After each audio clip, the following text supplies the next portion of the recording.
Adam opened the door to his suite, and everything about his diplomatic mission fell apart. In the middle of the room stood a woman. Tall, green-skinned, jet black hair sliced at the chin, dressed in a uniform tight enough to look tailored for seduction. She didn't flinch, didn't blink, just bowed slightly and said, "Clear. I've been assigned as your personal maid, for anything you need." That voice smooth, low, dangerous. "Assigned by who?" he asked. "The High Council. They said you'd appreciate comfort and discretion." Adam's eyes swept the suite. Silk-lined walls. No security cameras. No exits besides the one he came through. This wasn't hospitality. It was a setup. "You always wait in a man's bedroom uninvited?" he asked, one brow raised. "Only when I know he's worth the wait." She moved slow, deliberate toward his luggage. Bent over. Unzipped. "You're human," she said, without turning. "But you don't smell soft." That was not in any diplomatic handbook. She faced him again, stepped closer, too close. "Do you want me to bathe you now, or after dinner?" Adam didn't move. His pulse did. This wasn't a maid. This was a test in high heels. And somehow, he wasn't sure he wanted to pass. The door slid shut behind Adam with a soft hiss, but he didn't move. His breath caught in his throat. She was already there, standing in the center of the room like she belonged. Tall. Green-skinned. Hair jet black, cut blunt across her jawline. Her eyes, silver-ringed and unblinking, locked onto his with no sign of fear. No apology. Only silence and certainty. The air in the diplomatic suite felt suddenly thicker, like the room itself was holding its breath. Her uniform clung to her frame like it had been sewn onto her skin, sleek, seamless, almost ceremonial. But it wasn't the outfit that unnerved him. It was her stillness. Not frozen but poised. As if she'd already calculated the exact moment he'd arrive, and how long it would take him to speak. He didn't blink. "Who are you?" Her head dipped in a motion that was not quite about too proud, too precise. "Claw," she said. Her voice was low, even, with a subtle resonance beneath it, almost like two voices speaking at once, layered perfectly. "I've been assigned as your personal maid. For anything you require." Something shifted in his expression. A tightening behind the eyes. He didn't step forward. "Assigned by who?" She straightened. "The Azerion High Council. They thought you'd appreciate comfort and discretion." Adam glanced around the room, and now it made sense. Everything was too polished. Too tailored.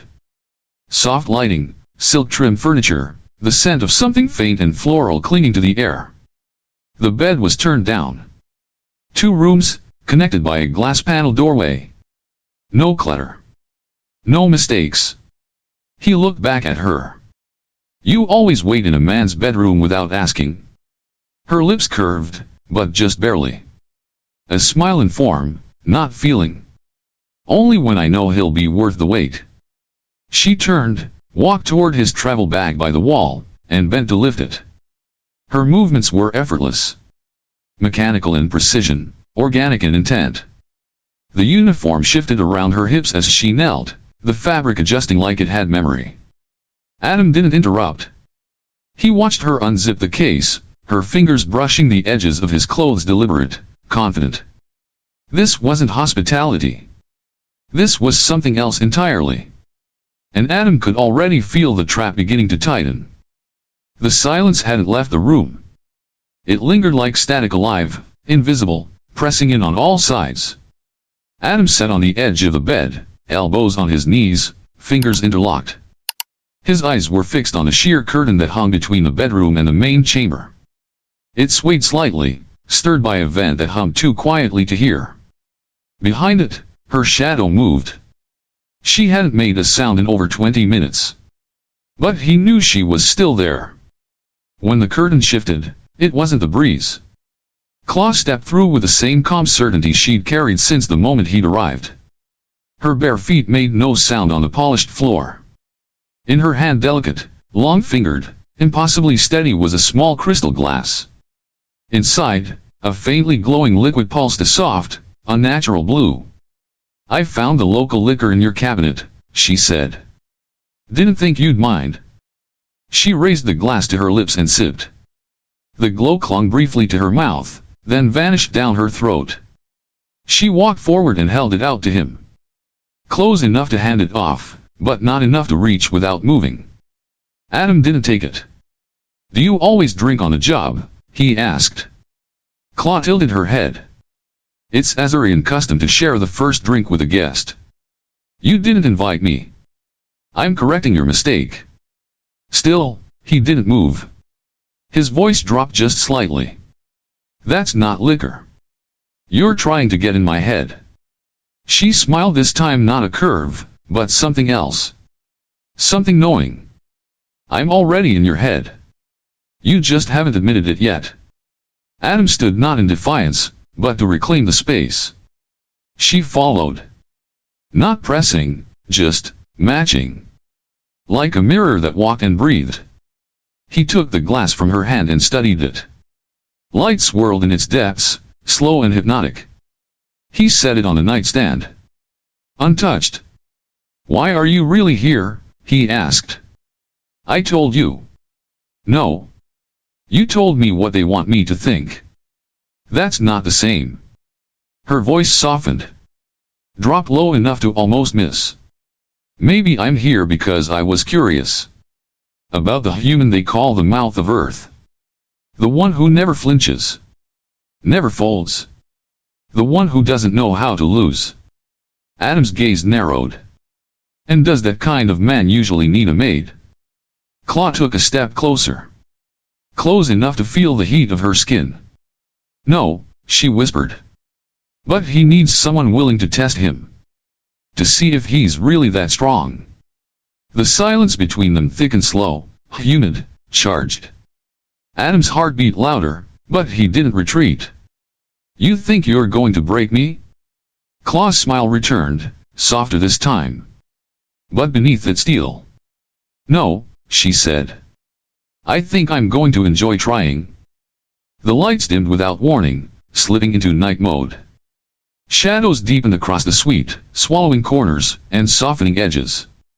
But neither of them moved. Adam stood in the center of the room, still facing her. Claw's posture remained unchanged, shoulders relaxed, eyes locked on his like she was reading something behind his face. He should have told her to leave. Instead, he asked, "What's your position in the council?" Her answer came without hesitation. "Low level. Servants don't hold titles." He stepped forward, watching her eyes. "You fight like someone who's seen real combat." "Maybe I have," she said, her voice still even. Then she moved. Not away. Toward.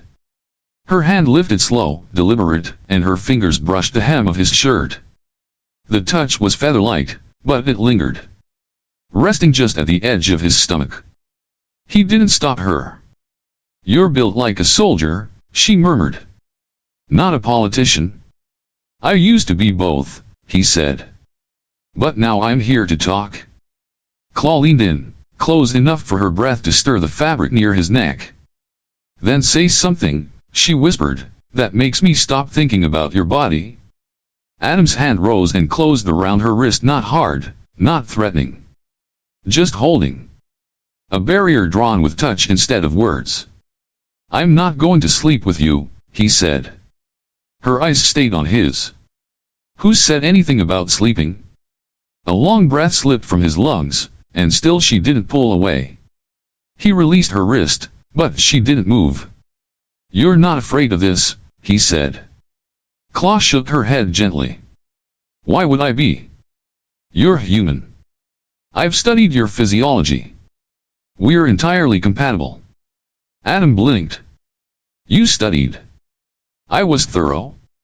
He stepped back a single pace, reclaiming inches of space that felt far too intimate.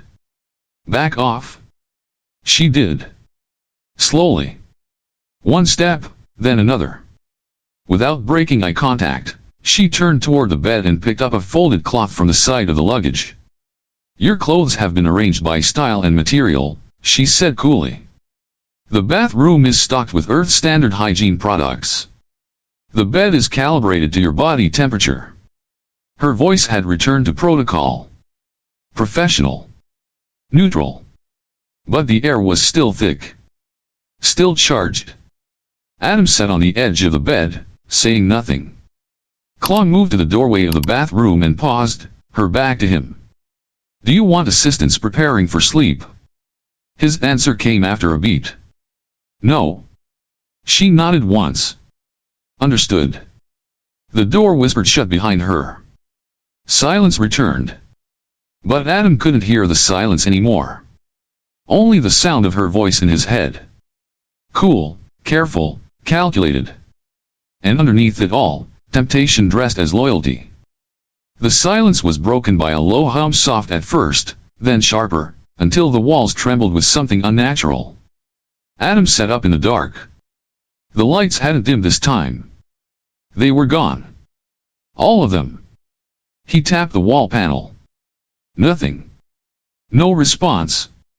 No signal. Even the console's ambient glow had vanished. Total blackout. A quiet voice drifted from the other side of the suite, calm and close. Backup generators are failing. Claw stepped into view, a small lantern in her hand casting flickering amber light across her face. The shadows moved with her, dancing along the walls like spirits trying to stay close. Adam stood, pulling on his shirt with practiced efficiency. Is this normal? No. He turned toward her. She was already scanning the room, her stance no longer passive. It's deliberate, she said. You think it's about us? Claw didn't blink. I think we are being separated from the rest of the diplomats. Adam moved to the window. The alien skyline outside, usually a tapestry of neon veins and structured light, was dark. Dead.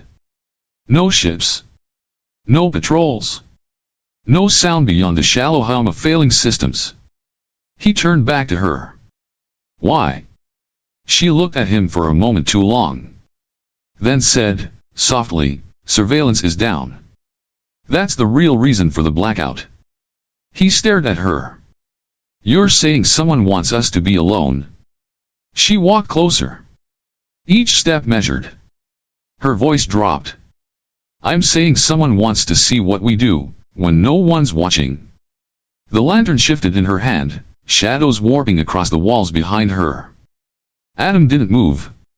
Is this the part where you tell me you're still just a maid? Claw's smile returned, small, unreadable. The kind of smile that didn't belong to a servant. This is the part, she said, where I ask if you want me to lie. She set the lantern down between them. Its soft light pulsed, reflecting in her eyes like coals in the dark. I thought about leaving, she said. Her voice had changed, lower now, vulnerable in ways it hadn't been before. Thought about playing the obedient role. Pretending this was just duty. She stepped closer, until her chest nearly touched his. But you keep pulling me in. Adam's breath hitched. I should be smarter than this, he said. Then stop. He didn't. His hands found her waist. Her fingers curled into his shirt. And for a moment, there were no rules. No alliances. Just heat. Tension. The gravity between two bodies that should have never collided but did. When their mouths met, it wasn't careful. It was a crash. A surrender. A storm loosed behind closed doors. The lantern tumbled to the floor. The darkness swallowed everything except the sound of her whisper in his ear. I've wanted this since the moment you looked at me. This could cost us everything, he said. I don't care. And she kissed him again. The world came back in pieces. A sound. A breath. The sharp rustle of fabric pulled too fast. Then, the hiss of the suite's main door slamming open. Adam rolled off the bed in a single motion, landing on his feet. The cool floor met his skin as he reached for the trousers still draped over the chair. His fingers found the hidden blade tucked into the lining just as the first guard stormed through. 3 of them. Azerion. Armored in black. Faces hidden behind smooth helmets, weapons already drawn. Claw was upright in the bed, a blanket clutched to her chest, her eyes wild but clear. She moved like a soldier waking from a dream, not confused, just choosing whether to fight. Adam Rain, one of the guards barked, voice cold and robotic. Step away from the asset. Adam didn't move. The blade stayed low, angled behind his leg. She's unarmed, he said. She did nothing I didn't choose. She defiled a diplomatic guest, the guard snapped. Adam stepped forward, placing himself between Claw and the threat. His voice didn't rise but it landed like a weight. Touch her, and you'll start a war? That stopped them. For a moment. The guards hesitated, exchanging glances through their visors. Behind him, Claw rose to her knees on the bed, her body framed in a dim, broken light. Her shoulders were bare, but her presence, her posture was armored. She spoke then. Not in Earth standard. In Azerion. A phrase sharp and fluid, slicing through the room like a blade of ice. The guards froze. The lead one lowered his baton a fraction. His voice dropped.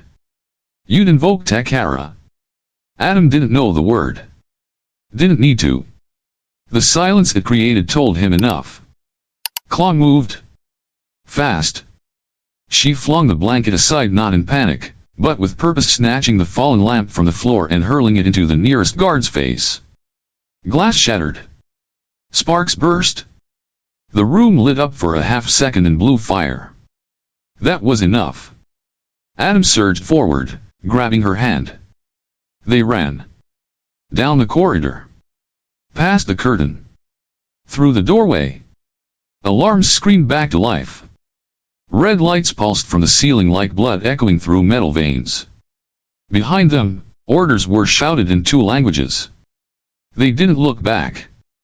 What the hell is Takara? Adam shouted over the chaos as they darted down a service hallway, hidden behind a false panel. Claw's breath was tight. Her lips curled despite everything. Bond claim, she said. Sacred. Ancient. You claimed me as your maid. It was either that, or let them drag me naked through the palace halls. He stared at her. Romantic, he muttered. She yanked him forward. Shut up and run. The hallway narrowed, walls tightening like the throat of some ancient beast as they pushed deeper into the palace's understructure. Claw's hand never let go of his. Her grip wasn't panicked, it was precise, pulling him through turns only she knew, dodging corridors like memories etched in muscle. Ahead, a metal panel set flush against the wall. Barely noticeable unless you were looking for it. She slammed her palm against a faint sigil etched into the steel. It lit up. Dimly. Old tech. The wall hissed open. Behind it, a narrow shaft, dark and vertical, the kind of passage that hadn't seen official use in decades. A man waited inside. Tall, lean, skin the color of deep copper metal. He blinked as the light from Claw's lantern spilled into the shaft. Closet, he said, deadpan. You look terrible. She shoved Adam forward. We need extraction. Zed eyed the human, then her, then down at their clothes rumpled, streaked with sweat and something worse. I don't need details. Claw pulled herself in after them as the door sealed behind. Zed moved fast, punching a code into a flickering wall console. We've got maybe 5 minutes before the palace security reroutes and finds this corridor. Adam kept close. The blade was still in his hand. Clenched too tight now. You sure about this guy? He muttered. He used to break into palace systems for sport, Claw replied without looking back. I used to chase him for it. Zed grinned over his shoulder. She never caught me? She let you go, Adam said. Zed laughed. Now you get it. They ran again, through a tight metal hallway that smelled like dust and forgotten promises. Pipes overhead hissed with pressure. Every few feet, emergency lights flickered like nervous eyes. "You know they are tracking you already," Zed called. "Tagging every vent in the east quadrant." "They can try," Claw answered. Adam glanced at her, sweat streaking his temple. "What exactly are we running to?" "The perimeter docks," Zed said. "If they are not locked down yet." "They will be," she said. "So we go underground." She skidded to a halt beside a sealed door, dropped to one knee, and pulled open a floor panel. Beneath it, a vertical shaft fell into blackness. Adam looked down. "You've got to be kidding." Still breathing hard, Claw looked at him sideways. "You want a door? Or freedom?" Zed climbed in first, disappearing like smoke. Adam followed, muttering, "I hate this already." Claw dropped in last, silent as a shadow landing in a crouch, like she was built for gravity to fear her. When she straightened, Adam was watching her. Not with suspicion. With awe. Claw turned away first. "Let's move." They vanished down a tunnel no one remembered, and no one dared to follow. The tunnel bled into darkness. Rust coated the pipes overhead, flaking like old skin. The walls, once smooth and white, were now cracked with time and heat. Each step echoed too loudly. Every breath felt borrowed. Zed led the way, wrist console glowing as he scanned the path ahead. His voice bounced back toward them. "We're headed for sub-level 9. Old ceremonial wing. No cameras, no patrols. Just dust and ghosts." "Perfect," Claw muttered. Adam walked just behind her, blade still in hand. The sweat on his palm had dried into grit, but he wouldn't let go. "Not yet." "You two gonna flirt the whole way?" he asked. Claw glanced over her shoulder, her voice flat. "Only if it buys us time." Zed snorted. "She's not joking." They reached a sealed bulkhead lined with ancient Azerion glyph symbols worn down by age, but still humming with low energy. Claw stepped forward and pressed her palm against the center. The glyphs flared to life. The door hissed open. Beyond it, a chamber lost to history. High ceilings. Broken mosaics. Banners faded with time and soot. Statues stood in cracked poses, half-forgotten warriors and queens turned to dust. "No one's come down here in decades," Claw whispered. "Why not?" Adam asked. "Too deep. Too sacred. Too dangerous." Zed scanned the chamber. "Which part are we betting on today?" Claw moved to an old terminal embedded in the wall, half-sunken and humming with dormant code. Her fingers danced across the interface like she'd been here before. Adam watched her work, watched how her focus sharpened under stress, how her jaw tightened when the code stalled, how her hands never hesitated. She wasn't just surviving this. She was navigating it. Zed leaned toward Adam. "You know what happens if the council catches you, right?" "Diplomatic immunity," Adam said. Zed scoffed. "Not when you violate one of theirs." Adam's jaw clenched. Claw looked back from the console, her voice suddenly ice. "I wasn't violated." Zed raised both hands. "I didn't mean. You shouldn't have sent me in there with a man built like sin and dressed like tension." Zed blinked. "Fair." Adam stepped beside her. "Can we finish this before I get blamed for your taste?" "They've activated the outer scan fields," Zed called out. "But their focus is still on the upper palace. We've got a hole." "How long?" Claw asked. 7 minutes. 10 if they are slow." She dropped to her knees and pried open a hidden floor hatch. Beneath it, a shaft lined in cold metal and silence. "Still using the old waste chute escape plan?" Zed said. "Got a better one," she snapped. He shook his head. "I'll go first." He dropped in. Adam looked at Claw. "You sure about him?" "I'm sure he's fast." She nodded once. "Go." Adam slid in feet first, the shaft swallowing him with a rush of steel air. Claw followed last, silent, controlled. She landed with a thud beside them, rising from the crouch like a predator waking from stillness. The dark didn't bother her. Neither did the danger. She looked at the path ahead, a narrow tunnel choked with shadow and old wires, and smiled. "We're closed now." "To what?" Adam asked. She glanced at him. "To whatever happens next." The tunnel curved upward, the air growing thinner and hotter with each step. Faint vibrations rippled through the floor, distant engines, echoing from levels far above. Somewhere behind them, the palace was stirring. Searching. But down here, in the underbelly of the Empire, they were ghosts. Zed jogged ahead, his console flickering. "We're nearing the ceremonial chamber. Security overrides buried in the mainframe behind the throne pedestal. If we can trigger it, we unlock an exit route through the outer corridor." Adam's brow furrowed. "And what's guarding it?" Zed hesitated.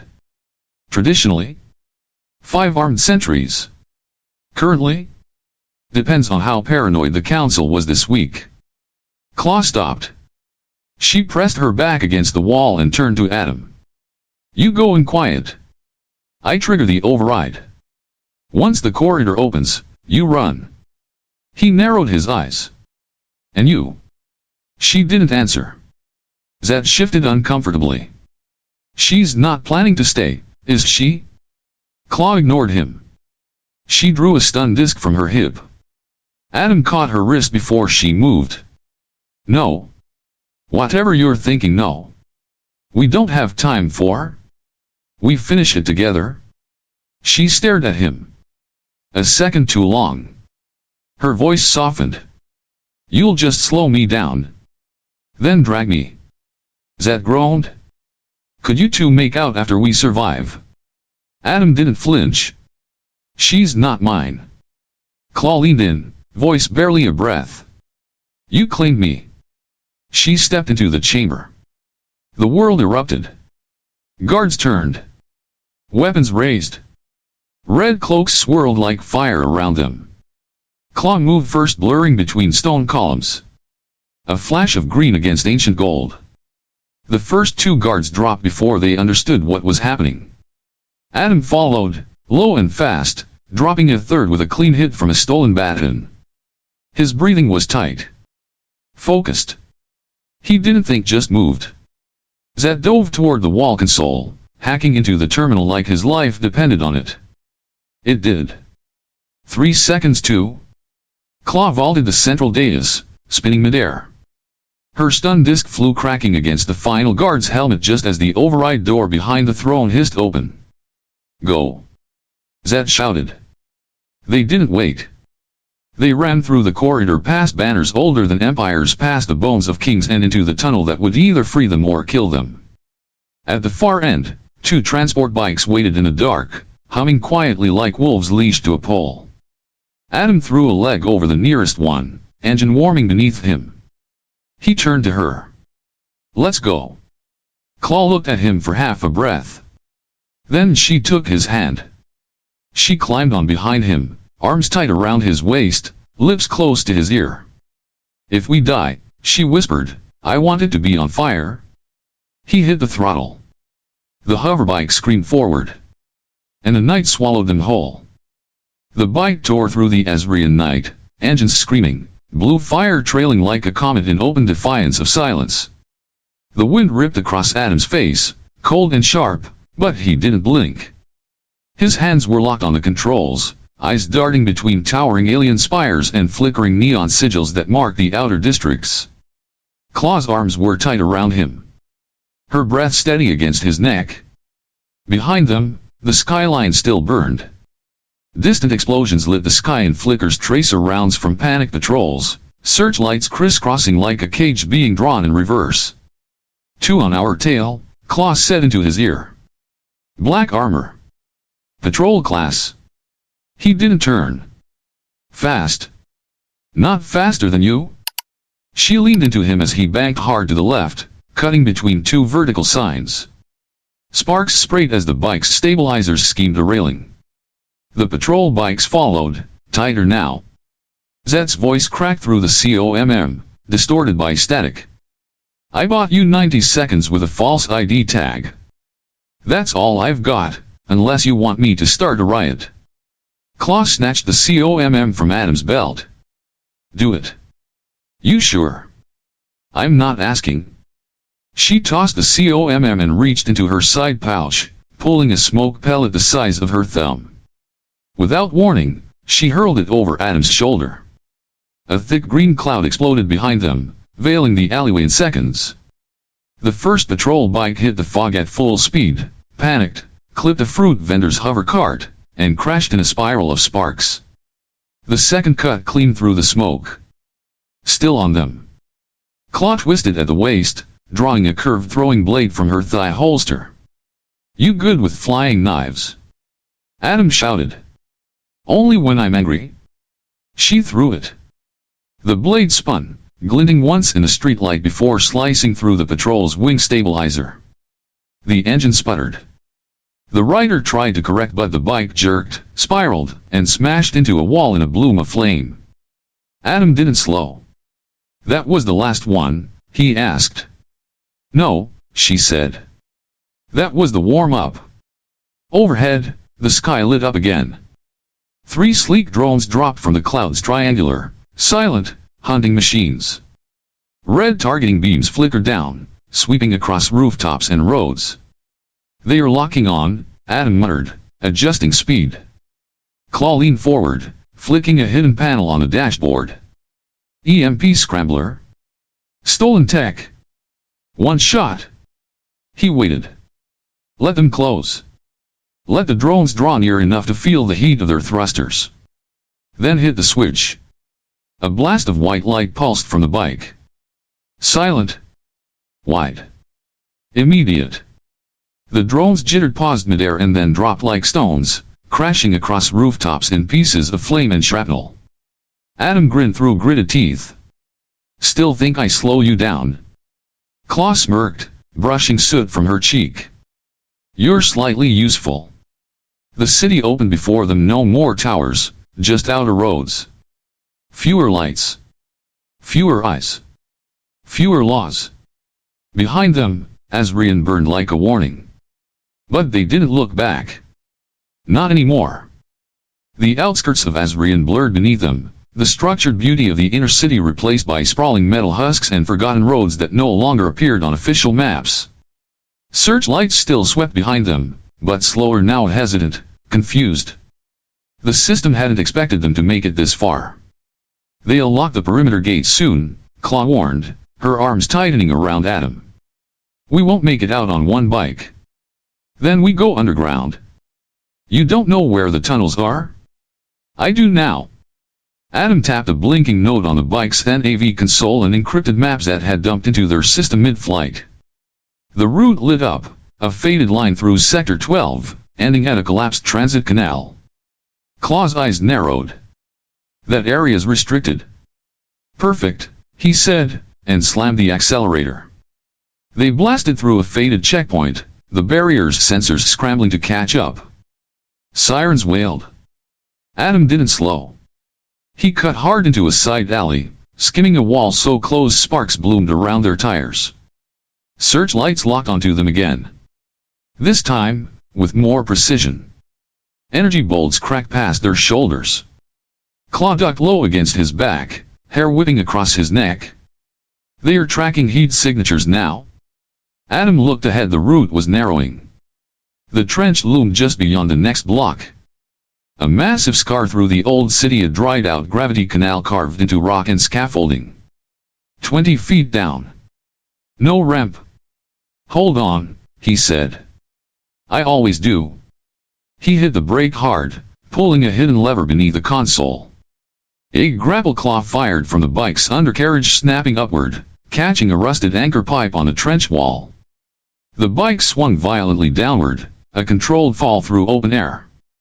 They hit the bottom with a bone-jarring slam, tires screeching as they landed. Dust exploded around them. The bike shuddered but held. Claw let out a short breath beside his ear. You're reckless. You're alive. They didn't slow. The gravity canal turned black ahead of them. No lights, no city above, just a tunnel built to channel waste and forgotten things away from the world. They vanished into it. 10 minutes later, they pulled into a long-abandoned service station, hidden beneath a collapsed junction node. Adam powered down the bike. The silence felt unnatural. Heavy. Claw slid off the back and pulled her damp hair from her face. Her body was slick with sweat and dust. Her breathing controlled. She turned to face him. You didn't hesitate. There wasn't time. You could have left me at the docks. Adam stepped closer. I wasn't going anywhere without you. That hit harder than either of them expected. Claw stared at him like he'd just said something dangerous. Her voice dropped to something raw. You protected me like I was yours. His hand brushed her cheek. I didn't know I was yours, until you touched me. She kissed him. And when she pulled away, her breath was shaky. They'll come again. Let them. She smiled through her bruises. We're not done running. No, Adam said, but we're not running alone. And just like that, what started as a diplomatic assignment became something far more dangerous and far more human. He was sent to represent Earth. She was sent to manipulate him. But instead of control, they found chaos. Instead of power, connection. Clear wasn't just a maid. She was a weapon dressed in silk. A spy trained to seduce, to unravel, to dismantle the human will. And Adam? He wasn't just a soldier in a suit. He was the one man who didn't break. He leaned in. Through kisses, through lies, through betrayals and bullets, they ran. Not from war, but from what they were supposed to be. In the end, it wasn't a planet they saved. It was each other. Do you think Clear ever had a choice? Was Adam brave, or just foolish enough to fall in love with his enemy? Let us know what you think in the comments. And if stories like this make your heart race, subscribe to Alien Chronicles. Because out here, among the stars, it's not just war we're fighting. It's everything we thought we couldn't feel.